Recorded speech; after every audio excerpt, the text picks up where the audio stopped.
What's up, guys? Welcome to day 17 as we dive into Deuteronomy chapter 16, in the middle of chapter 16, verse 18. Appoint judges and officials for yourselves from each of your tribes in all the towns the Lord your God is giving you. They must judge the people fairly. You must never twist, judge, or show partiality. Never accept a bribe, for bribes blind the eyes of the wise and corrupt the decisions of the godly.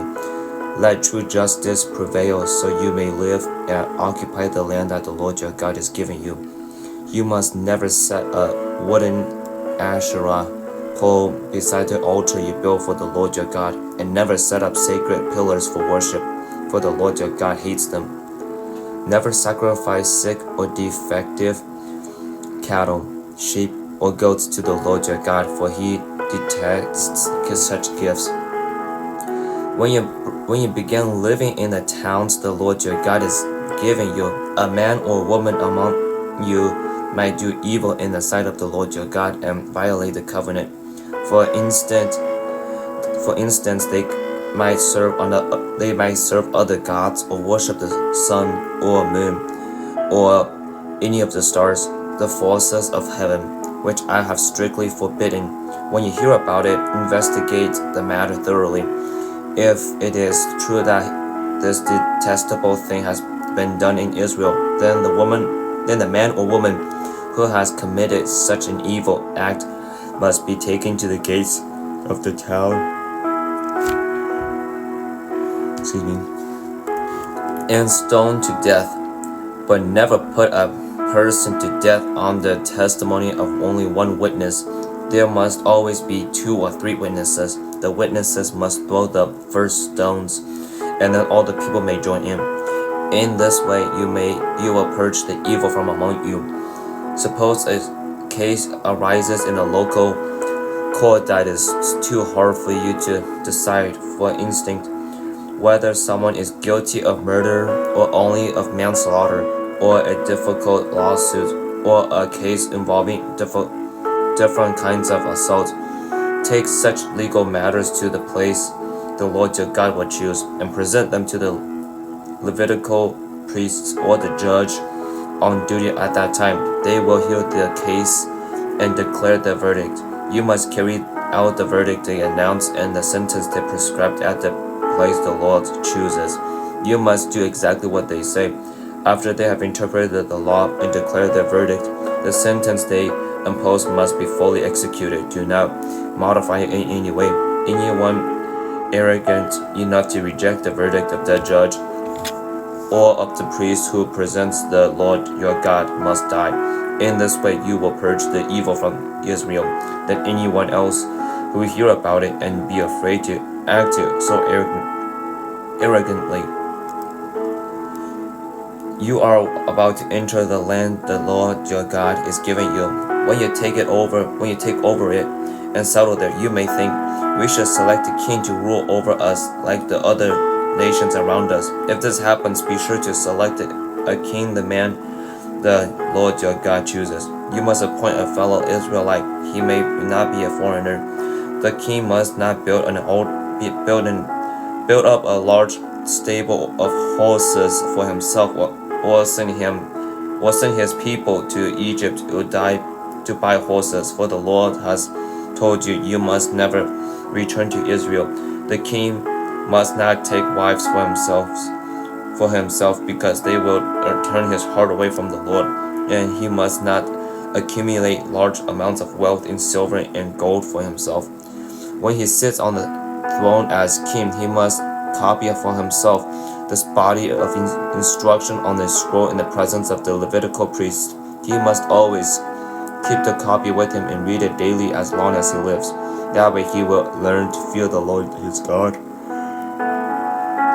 By obeying all the terms of these instructions and decrees, this regular reading will prevent him from becoming proud and acting as if he is above his fellow citizens. It will also prevent him from turning away from these commands in the smallest way, and it will ensure that he and his descendants will reign for many generations in Israel.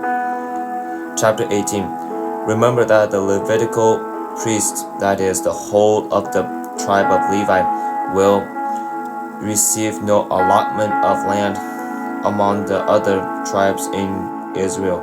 Instead, the priests and Levites will eat from the special gifts given to the Lord, for this is their share. They will have no land of their own among the Israelites. The Lord himself is their special possession, just as he promised them. These are the parts the priests may claim as their share from the cattle, sheep, and goats that the people bring as offerings: the shoulder, the cheeks, and the stomach. You must also give to the priests the first share of the grain, the new wine, the olive oil, and the wool at shearing time. For the Lord your God chose the tribe of Levi out of all your tribes to minister in the Lord's name forever. Suppose a Levite chooses to move from his town in Israel, wherever he is living, to the place the Lord chooses for worship. He may minister there in the name of the Lord his God, just like all his fellow Levites who are serving the Lord there. He may eat his share of the sacrifices and offerings, even if he also receives support from his family. When you enter the land the Lord your God is giving you, be very careful not to imitate the detestable customs of the nations living there. For example, never sacrifice your son or daughter as a burnt offering, and do not let your people practice fortune-telling, or use sorcery, or interpret omens, or engage in witchcraft, or cast spells, or function as mediums, or psychics, or call forth the spirits of the dead.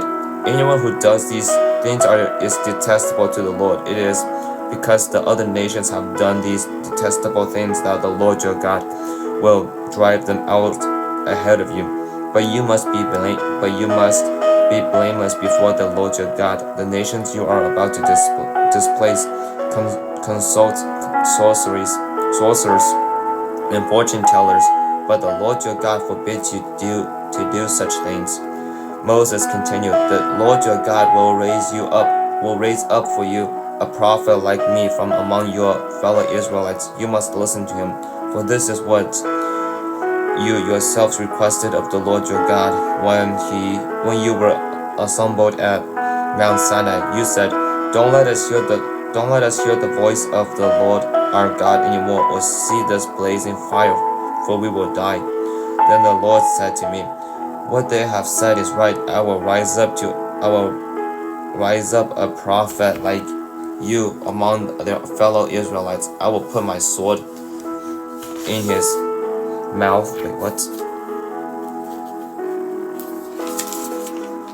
I will put my sword in his mouth, and he will tell the people everything I command him. I will personally deal with anyone who will not listen to the messages the prophet proclaims on my behalf. But any prophet who falsely claims to speak in my name, or who speaks in the name of another god, must die. But you may wonder, how will we know whether or not a prophecy is from the Lord? If the prophet speaks in the Lord's name, but his prediction does not happen or come true, you will know that the Lord did not give that message. That prophet has spoken without my authority and needs not be feared. Chapter 19.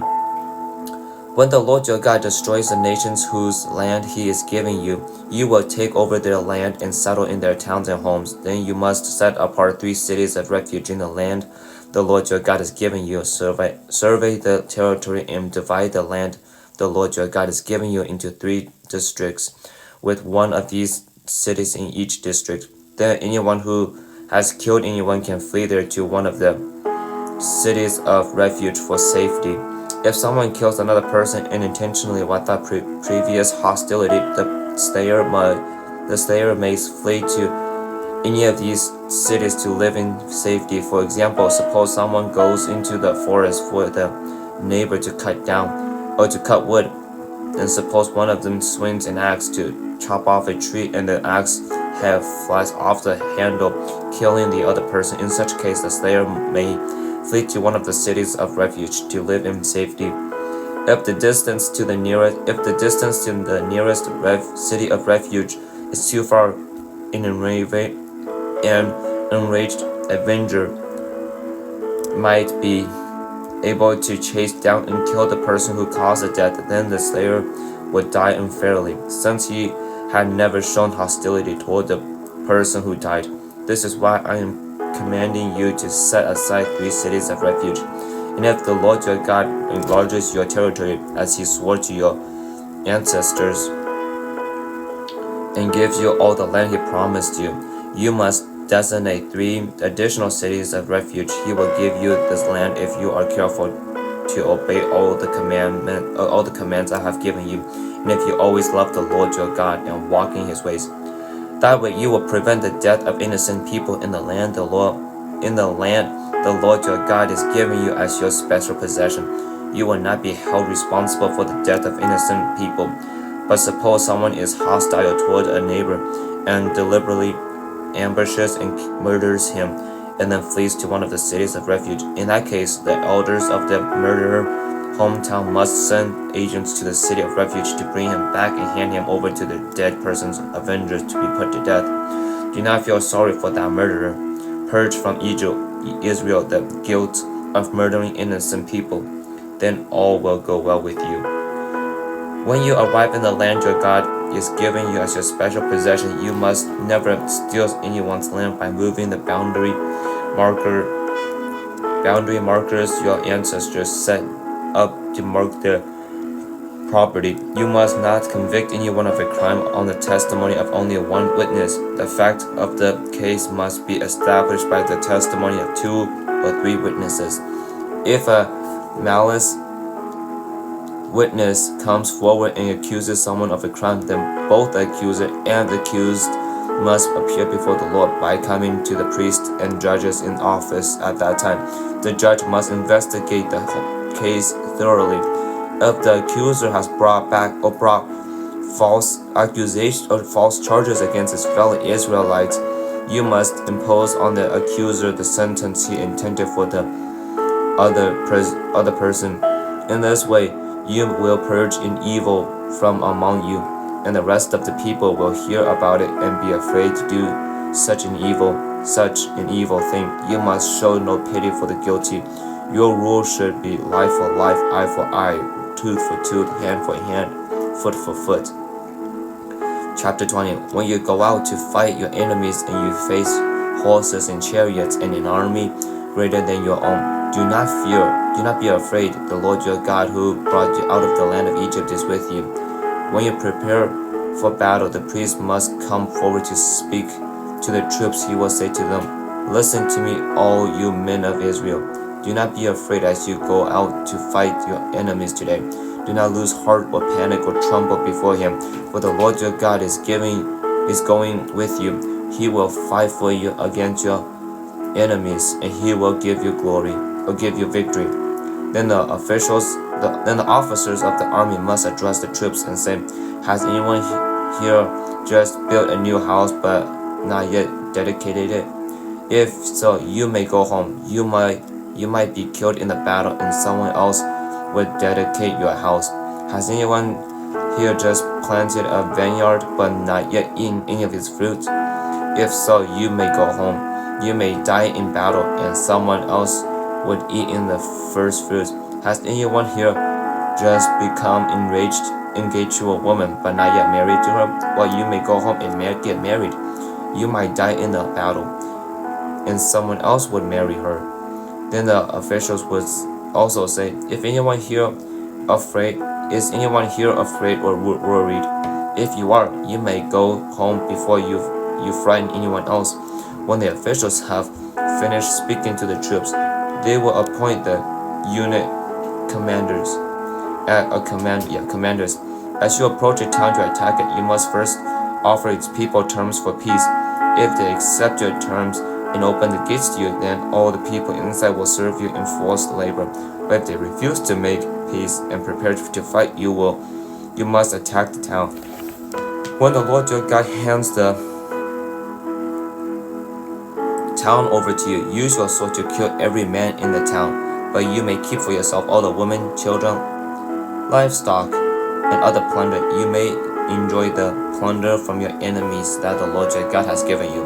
But these instructions apply only to distant towns, not to the towns of the nations in the land you will enter. In those towns that the Lord your God is giving you as a special possession, destroy every living thing. You must completely destroy the Hittites, Amorites, Canaanites, Perizzites, Hivites, and Jebusites, just as the Lord your God has commanded you. This will prevent the people of the land from teaching you to imitate their detestable customs in the worship of their gods, which will cause you to sin deeply against the Lord your God. When you are attacking a town and the war drags on, you must not cut down the trees with your axes. You may eat the fruit, but do not cut down the trees. Are the trees your enemies that you should attack them? You may only cut down trees that you know are not valuable for fruit. Use them to make the equipment you need to attack the enemy town until its fall. Chapter 21. When you are in the land the Lord your God is giving you, someone may be found murdered in the field and you don't know who committed the murder. In such a crime, your elders and judges must measure the distance from the site of the crime to the nearby towns. When the nearest towns has been determined, the town's elder must select from the herd of a heifer that has never been trained or yoked to a plow. They must lead it down to a valley that has been plowed or planted and that has a stream running through it. There in the valley they must break the heifer's neck. Then the Levitical priest must step forward, for the Lord your God has chosen them to minister before him and to pronounce blessings in the Lord's name. They are to decide all legal and criminal cases. The elders of the town must wash their hands over the heifer whose neck was broken. Then they must say, "Our hands did not shed this person's blood, nor did we see it happen. Oh Lord, forgive your people Israel, whom you have redeemed. Do not charge your people with the guilty of murdering an innocent person." Then they will be absolved of the guilt of this person's blood. By following these instructions, you will do what is right in the Lord's sight, and will cleanse the guilt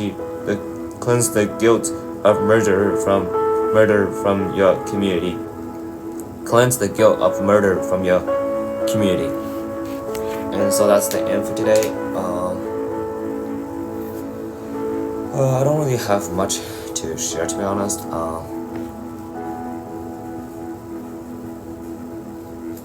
Yeah, for me, I guess it's like verse 19, where it says of chapter 20, where it says, "You may eat the fruit, but do not cut down the trees. Are the trees your enemies that you should attack them? You may only cut down the trees that you know are not valuable for food." And so with that, use them to make the equipment you need to attack the enemy downtown until it falls. I guess I'm trying to think like metaphorically, in a sense where it's like, I don't think it's right to, like, if you have a conflict with somebody, and then somebody else, like, if you have a conflict with somebody and then you ask somebody else to help you with your relations with one person, but the relations did not go well and you blame the person who's trying to help. I don't think this is right for you to blame them, because like, yes, I don't know if they messed up or not, but like, when it comes to trying to build, like, create the relationship that's needed. But for me, it just feels like, why should somebody get your harsh criticism for trying to help you? Why should they be the ones to suffer the consequences of your emotions towards somebody else? So it's like, with that, it's like, be careful to control your anger, so that your anger does not go out on people that does not deserve your anger, who has done absolutely nothing to you. Yeah, I'm a little bit tired from my previous 2 days. I was at a spiritual retreat. That was really fun. Yeah, it was just after that. It was just a lot of thinking, man. Just a lot of thinking.